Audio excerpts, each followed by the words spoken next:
Welcome to Project Noir. Firstly, I'd like to apologize for the long break, but I assure you it will be worth it as we will perfecting this segment of our podcast, a segment that we are titling Project Noir, the interview. We plan to question people who have experience in areas which us in the main panel just don't. The aim is for you, the listener, to learn and to consider topics from a perspective that you may not have considered before. This episode kicks off the series by discussing the life of a black private school student, and we discuss with him the difference in work rate and expectation, as well as discussing whether all of it is worth it in the first place. This episode has been split into two, so to ensure you don't miss the second part, make sure you subscribe to our YouTube channel, which is Project Noir Podcast, as the older channel that we used to use, Project Noir, is now being discontinued. Thank you. My bro, man, introduce yourself for us, man.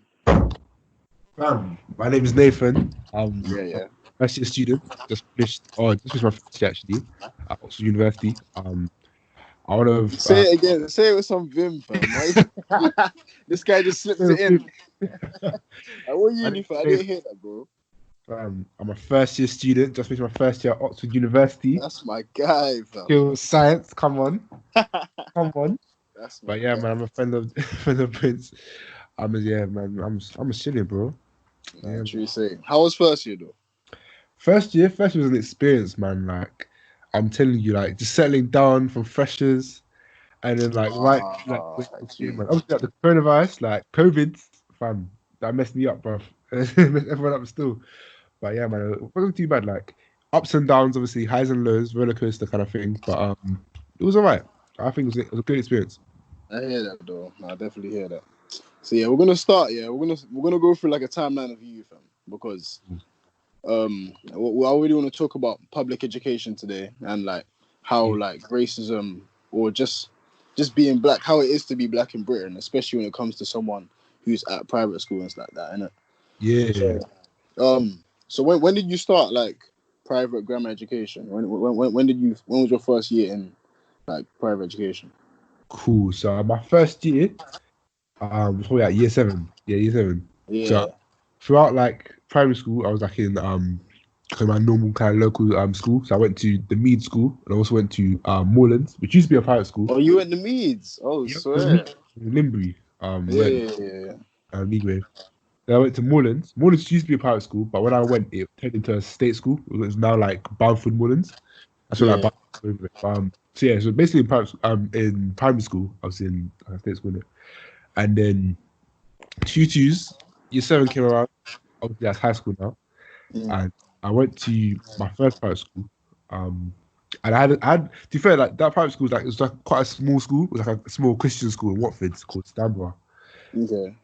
It wasn't too bad. It was a nice school, but it was pretty chill. Like there was a lot of black students there. Oh, swear. It's like in percentage wise, that makes sense. So like percentage wise in my class, there was like relatively high number of black students. In terms of like the private school like education bit, I mean, I was fortunate enough to get academic scholarship, so I had a scholarship for like academics and like doing well. So it meant I had to maintain a certain level of like attainment when it came to class, and so that's how I kind of got that really. So did you take the 6+ exam? Yes, I took the was it the 10, 11 plus exam, or like there's that exam and there's another exam for like private schools. So there's one exam that's for like grammar schools, and there's one for private schools. Okay, yeah. But it's called like I forgot what it's called, but like the central entrance exam, something like that. And basically, it kind of they test you, and it's basically like an IQ test or like an aptitude test. Okay, it makes sense. Computer and stuff, and then they test you, and it's basically like if you get a certain score, then they'll take you on in it. So is it mainly like problem solving, like pattern recognition, as opposed to like maths and English and stuff? Yeah. So it's literally like one of those things where it's like you get the non-verbal reasoning, look at the patterns, and then you have like a writing, like understanding words and verbal reasoning, and then it's kind of like that, I guess. Well, do you remember what your scholarship conditions were? Yeah, so for my first one was basically I had to maintain what was called a 7.0 GPA. Okay. So what I meant is essentially that each subject was graded from like 1 to 8, or 8 was like an A star. Obviously, like in year 7, you don't really have an A star, but like just like an A star standard of work. Does that make sense? Yeah. Like a 7 would be an A and a 6 would be a B. So my scholarship was basically I had to maintain 7 average throughout the year. Wow. That's true. No, that's mad. I can't even lie because obviously I went to public. Sorry, I went to public year 7, Yeah, bro. Those sort of expectations are not there at all, fam. You're just you're just there yeah, chilling. You're going to school and coming home, fam. You know what I'm yeah, saying? yeah. So how do you think that having those expectations from young has built you, fam? You know it was. I can't lie. Like it built me in a way because it meant I had to pattern myself. I Yeah. I, I actually do remember this. I remember like sometimes because I remember basically what happened is that all the teachers used to like input your grades, so like the like 1 to 7 basically. So the numbers you got in each class. Yeah. And sometimes I'd be like I'll be shaking, so I'm thinking like I didn't win this class this term, Yeah. Ah, Yeah. you give me a 7. So like there'll be times where like obviously you feel the pressure to a certain extent.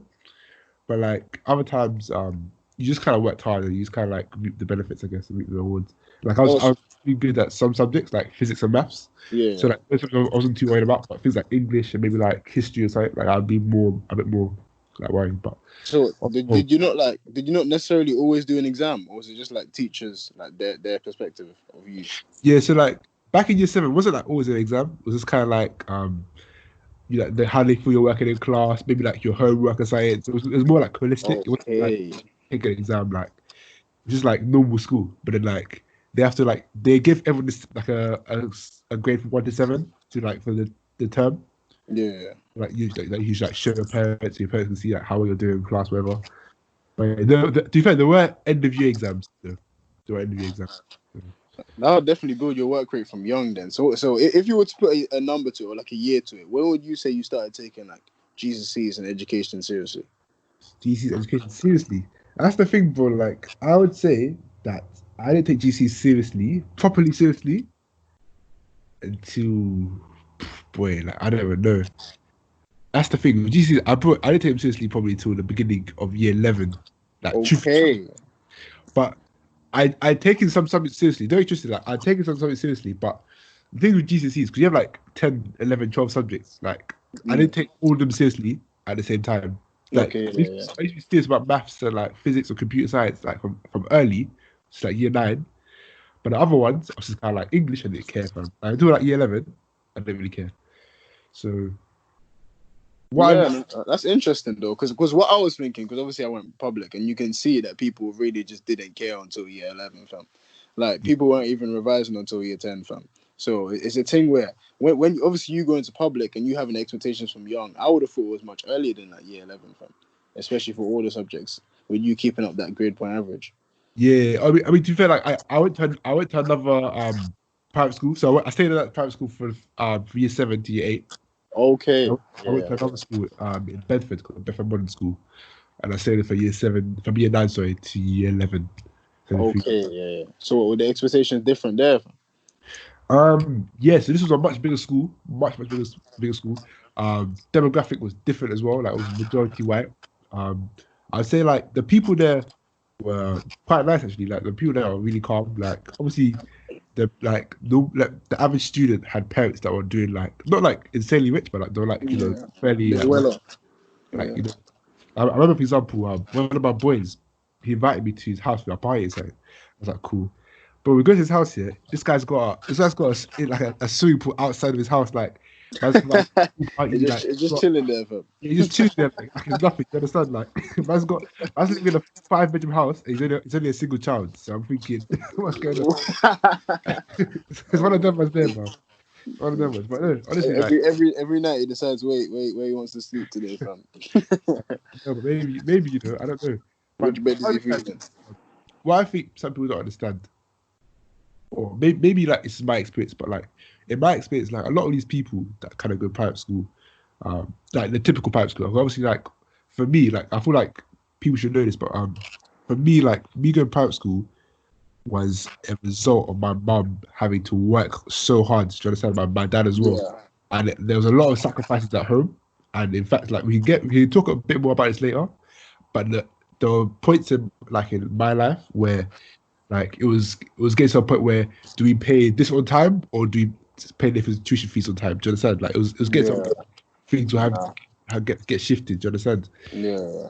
Obviously, like I still made it through, but a lot of people had a lot better financial situations. So like for them, like it was calming it. But for those typical people that come from nice, well-off families, like what surprised me is that like they're kind of like what you think they'll be, in the sense that like they're not exactly like very stuck up or arrogant or like that.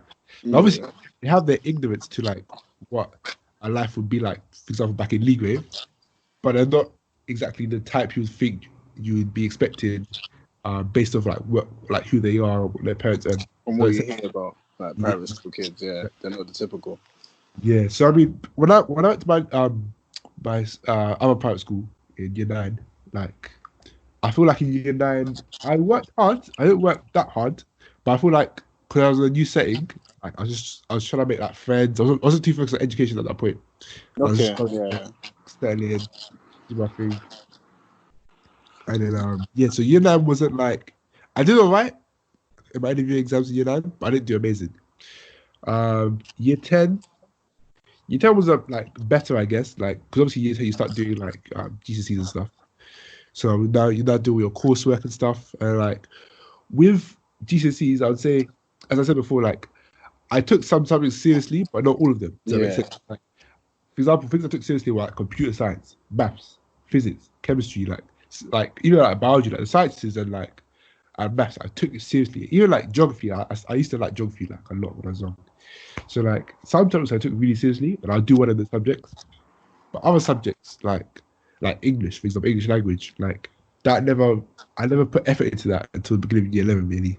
And that's when because funny story, but my mum basically what happened here is like back in year 10, my mum sat me down. My mum was like, because my mum was going through a lot at that time.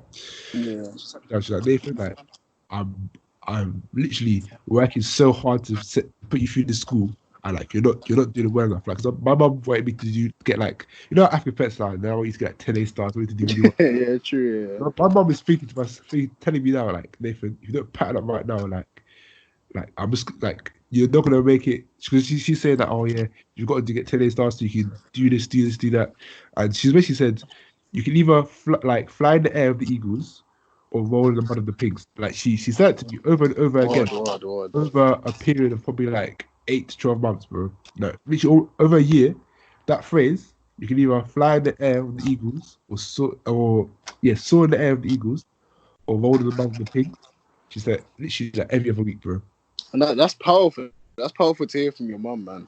Bro, Because most parents nowadays, it's like you hear from them from parents even, and after that night you don't really hear, and they're not really like involved in your education after that. So that's yeah, powerful for her to sit you down that often yeah, and bro. really drill it into you, man. That's Yeah, my mom was. I'm telling you, my mom was. Sometimes I felt my mom was her coach. Like she's powerful in a way because like she doesn't only just like pat me and tell me, okay, you're doing something wrong, but she helps me like plan. So it makes sense. So like she'll sit me down and be like, okay, like let's do SWOT. So what's your strength, weaknesses, opportunities, and threats? Like what are you good at? You're good at maths and sciences. yeah, What are your weaknesses? Okay, maybe the essay writing subjects. Opportunities. Okay, maybe you can find a tutor, or maybe you could do this, or maybe you can watch some things on YouTube. What are the threats? Maybe using your phone too much, or like maybe doing this. Do you understand? So she would sit me down and we'll go through all these things. I will make an action plan on how we're going to do better. yeah, And so I would say I took GCSEs very seriously once I'd started to realize that kind of SWOT planning and like just understanding like I've got to do one of my GCSEs. And that was yeah, yeah. basically like year 10 summer, beginning of year 11. That's where I started like like there's like revision guides, like Mm-hmm. the stuff. Yeah. I started bagging all those kind of things and like Yeah. doing loads of it from there. So that's why I started taking GCSEs seriously. That's good though. But to track back a bit, so obviously in year 6 you were in public school, innit? And then Yeah. year 7 you decided to go private. Why private? Like, do you have like older brothers in that have been through private school, or you were the first? Yes, so I'm the first one. And you know it was like no one else in my family had gone private school. Do you understand? So I was the first. Yeah. Like wasn't like I was the first in my family because I'm the oldest one as well. So I was the first one in my extended family to go private school. Mm. Like like when like you do stuff in life. Like you can do stuff in life here, and people around you are thinking, "Why are you doing that? Like, what's the Yeah. point?" And so a lot of like my extended relatives were like thinking, like, "What's the point of going private school? Like, or like you're just paying money. Like, education's free in this country." Yeah. Initially at first, I said before, like the school I went to was a Christian school, so my parents were like, "Oh, let's give this like a good Christian education," because like even like in that private school, like we used to do like Bible study as like one of the like subjects we had to do, like not like Yeah. an official subject, but it's like a thing we used to do. And we used to do like other things like pray in the beginning of classes. So like it was like a good school. So you do all like your normal learning, and there was like another like layer on top. And like because I had like my scholarship, like the actual fees of the private school wasn't too high. So it was like obviously like I say not too high. It was still like expensive, but it wasn't like massively expensive. It was like I think my fees for the year was like 3.5K or so. Mm. So a K a term. So obviously nothing too crazy, but like still like okay, still a fair bit of money. Relatively, it's not a But bad. yeah, because like I mean like if you're going to Eton, then you're paying like 45K a year. So Oof. it's Gee, real, fam. There's other they're schools that paying.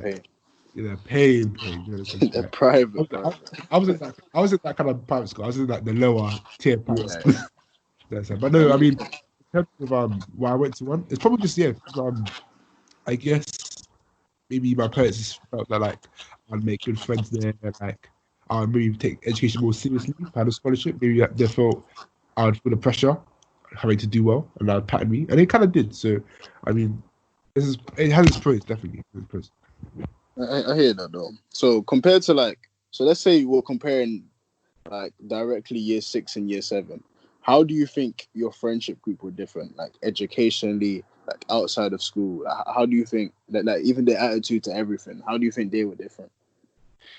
Um, I would say that educationally, I mean, in year 6, like I'm just trying to remember. I mean, like in year 6, I don't think anyone was really on education like that. Yeah, Fair, to be fair. Actually, let me not lie because back in Morelands, there was a lot of if people that got in Morelands will know this, there's a lot of Asian students back then. So like yeah, Asian students are actually majority in the school. And so obviously and like in Luton, like a lot of the Asian parents actually try to push like their children to do like well. No, yeah, no, yeah. no, like just in general to this, like you see like in a lot of like Asian communities, like parents really value education.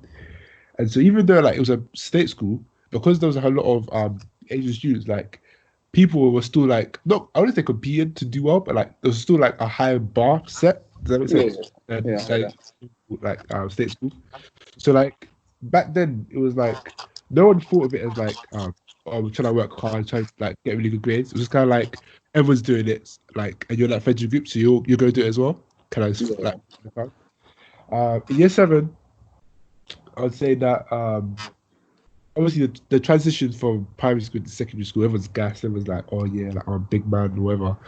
So like there were some people that weren't like too focused on education, but the people that were very focused on that. That makes sense. So like a lot of people would like because obviously there's a step up in like the educational standard that you have to produce, obviously, from year 6 to year 7.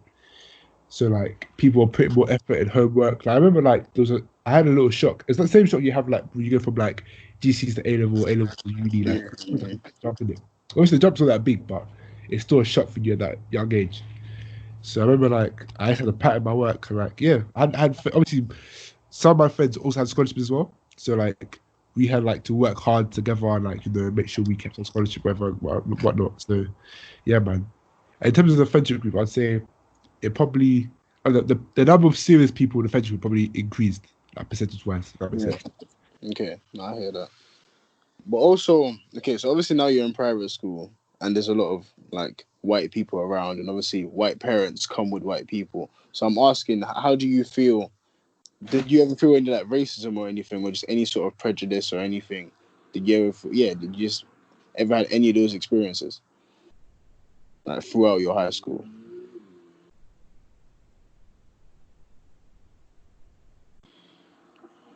You're muted, bro. Can you hear me? Yeah, okay, you know. Oh, sorry. No, I was just saying that you know it is because the other day on Twitter, yeah, I saw this thing that was saying basically just talking about who's faced systemic racism in the education system in the UK, and people were Yeah. talking about their experiences and stuff. And I was thinking back to my education. Obviously, like I went private school, so my education is slightly different from the typical person in the UK, Yeah. so typical black person anyway. And like when I look back, I would say that the racism I never experienced like bad racism, and obviously like it's almost counterintuitive because you would think like, okay, you're in a predominantly white space. You would think that like maybe people would be very ignorant, people might not understand about black culture, people would be Yeah. doing. So I would say that in the first private school I went to, I told you it's like predominantly black, and like so there's a lot of like black students there. So like there wasn't really much racism, but there's a lot of colorism. I remember like back in the day, like people used to say the word like blick or like darky or like just whatever like all those kind of words in it. Mm. Like be like very colorist. So like I experienced a bit there. It wasn't like a lot. I experienced a bit. And I was like, yeah, so and after that, like in year nine, when I went to my other private school, sorry, which is probably white, I didn't face racism, I faced microaggressions because I'd say racism is like more like overt. I mean like the stuff I was getting like in year nine was just like, oh, like are you Nigerian, Nathan? Or like, oh Nathan, Okay. like Yeah. General Rice. But it wasn't like they weren't trying to be racist. It's more like willful ignorance. They were being Yeah. very You just don't know. Yeah. It makes instinct. sense. But once you told them, oh yeah, my name's Nathan, I'm from Uganda, we eat pilau rice, jollof rice, or like start with that. When I started educating them, then it was calm. Like they didn't really say nothing else. But That's nice though. No, because that's not what we hear from. It's just that because yeah, obviously as someone from public, it's like it's almost like you're scared of private, fam. Like you're scared of what could happen, like yeah. what sort of people you'd meet there. So now it's nice to hear that you didn't have those sort of experiences though. Actually, to be fair, I've just remembered a few experiences now. I mean, like that was more on like a friendship level, so between like me and my peers. Okay, yeah, So like in terms of like teachers, there are a few teachers. I won't lie. I have to keep. I can't cap it. So I mean, the first time that I'd probably face any racism was with this guy at bio. We were doing biology, right? But one biology teacher. He's called Mr. Jenkins actually. I think he's retired yeah. now. Scared name dropping. I think he's retired. I think he's retired. But Mr. Jenkins, yeah, like we were doing there's one class about we're learning about like what was it? Like diseases and stuff like Okay, and yeah. diseases. And then basically we started talking about malaria. Something happened. We started talking about malaria, or like something like that. And then like in my class, so in my class there was like 17 people maybe, and like three of us were black. So there was like three black people in my class. There was like 17 Yeah. people. And so like deeper, yeah. So he's talking about malaria now, and then he's like, oh, like if malaria ever came to the UK, like Nathan Ite and some other black guy wouldn't get it. Do you understand? He was like, he literally said, he said our What? name out. He was like, oh yeah, they'll be immune to it. And then like everyone just went silent. Everyone was like, what? Like everyone was just Said it like, with chest. yeah, he literally said it like in the class. And then like he just carried on like there's nothing like wrong. Mm. And then deep it, yeah. So afterwards, I think after that biology class, we had another geography class afterwards. So like back to back periods. And so we go to a geography class, yeah.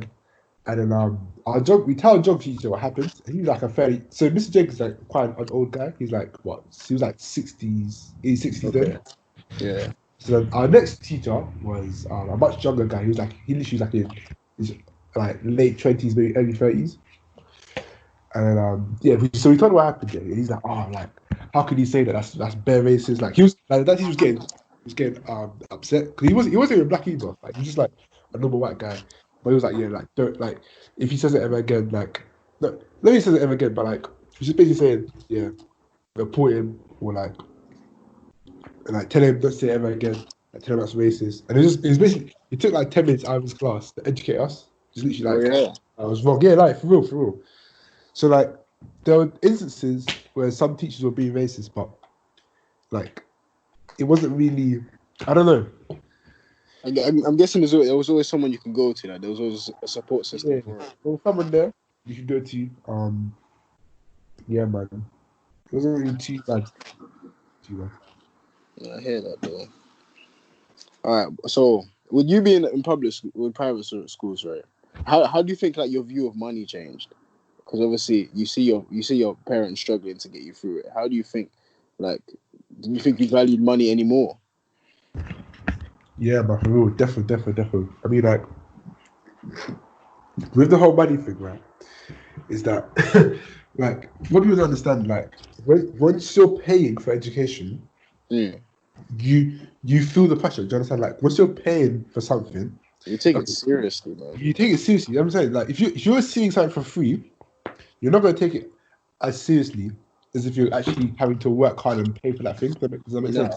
100%, yeah. And so once I was there, like especially like towards the end of my GCSEs when things were getting tougher. So like when you get 10, you get 11, like I really valued like the like money in terms of what my parents were putting down to get me through this education, and also just money in general, bro. Like when because at the same time we were like redoing our house, so like there were times where even like simple meals, fam, like instead of getting the normal Tesco things, you might have to get Tesco's basics for certain things, isn't it? Like instead of getting Heinz beans, now we're getting Tesco's basic beans, isn't it? Do you understand? Yeah, I hear that, man. They're not the same.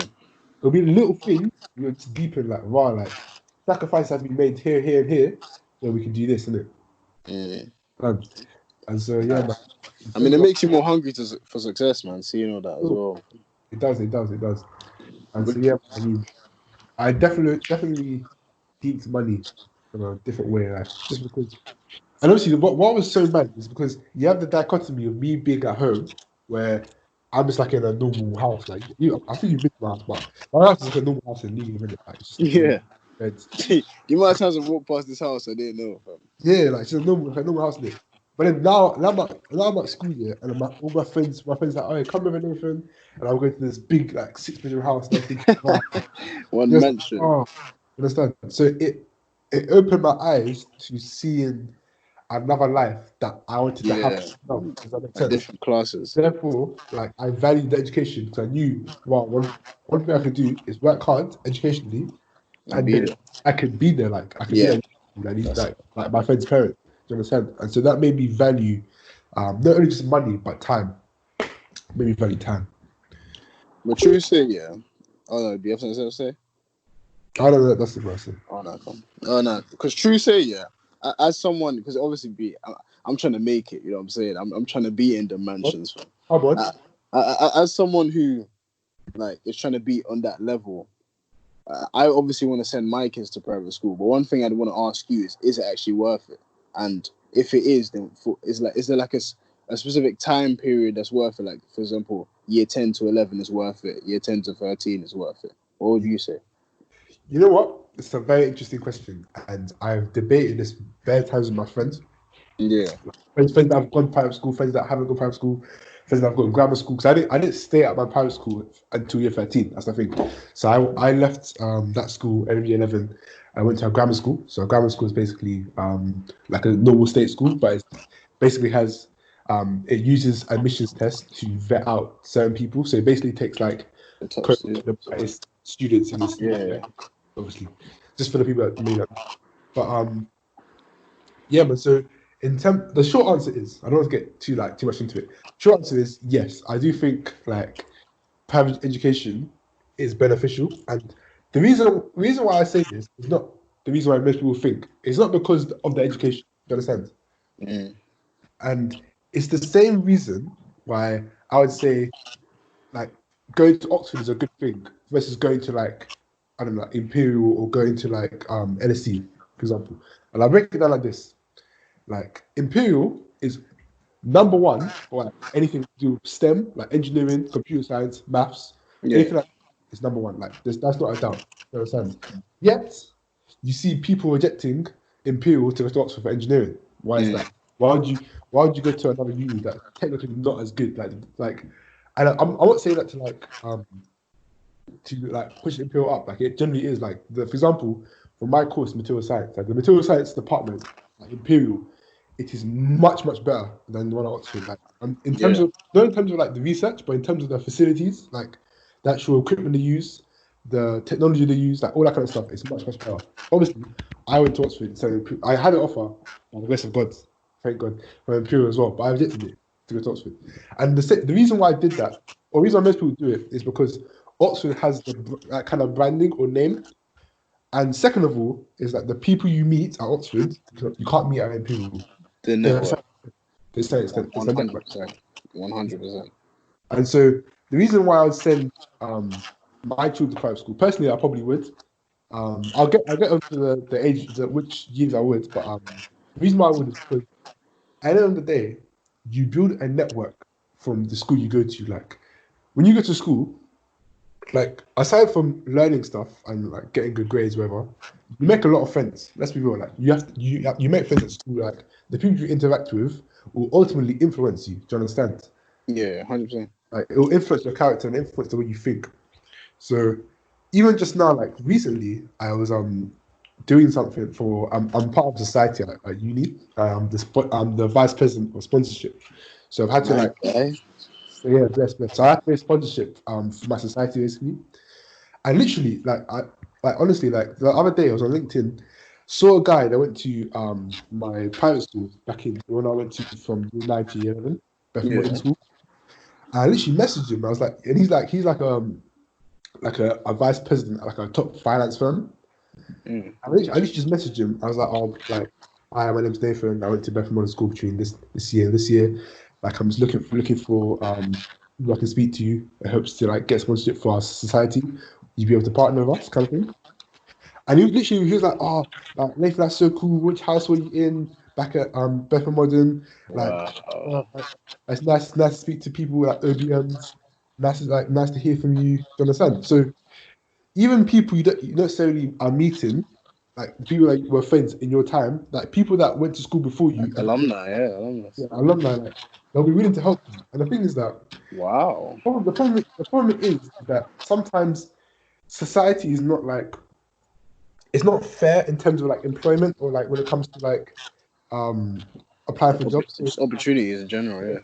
the opportunities are just given to people that they know. So if I'm recruiting for a job, yeah, and I've got two candidates that are both equally as good, yeah, but one person went to my school or my university, and one other one did it, I guarantee you, most likely in like these top jobs where like it's like law, finance, banking, whatever it is, like Competitive ones, those yeah. people, well, they'll take the person that went to their school, and it's literally like It's your network. mad. People say your network is your net worth, fam, and it's so true. Yeah. Like Yeah. people said, and the reason is because people are more willing to like vouch for other people that they even know that have a good character or will, boost like will uphold their own character. Does that make sense? Or reputation. Yeah. So if for example now if I go, for example, the other day I was looking for another guy. He left Oxford like a couple of years ago. And like, bro, if you ever been on LinkedIn, yeah, I'm telling you, LinkedIn, you get aired. Like 9 times out of 10, you send messages to people. And you just because obviously they're busy doing their own work in it. But Yeah. when they see like Nathan also talks, they're like, oh, okay, like, oh, what college do you go to, Nathan? What do you study? You know what I'm saying? Wow. It's great to like just build a conversation, isn't it? Like it's just a nice conversation starter.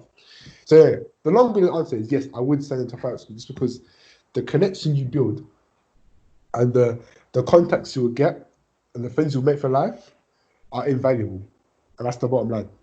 That is so crazy. No, because when I think of private school, yeah, I obviously think of more than just the education level. It's obviously about the mindset that you'd gain. It's obviously about the network. But I didn't expect the network to reach out that far. Like I didn't expect it to reach out to people That's bro. like you didn't even learn with or stuff. That's an amazing story, man. Yeah, Like, it's mad. It's seriously, mad. that's amazing.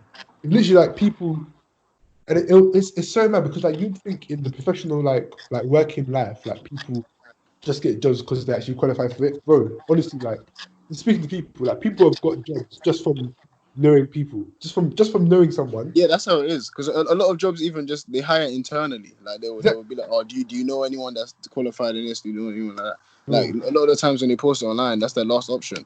You know what I'm for real, saying? that's facts. People don't realize that, but it's facts. Like people are first willing to go internally and ask around, who do you know? Yeah. Someone can vouch for you, like, oh yeah, I know this guy called George, I know this guy called Nathan, like, oh, they'll patent you, fam, and that's it. But yeah, man. So I mean, That's amazing. Now you've actually given us a different look to it. Now, I truly say I didn't expect that. I truly say that's good, man. I hear that.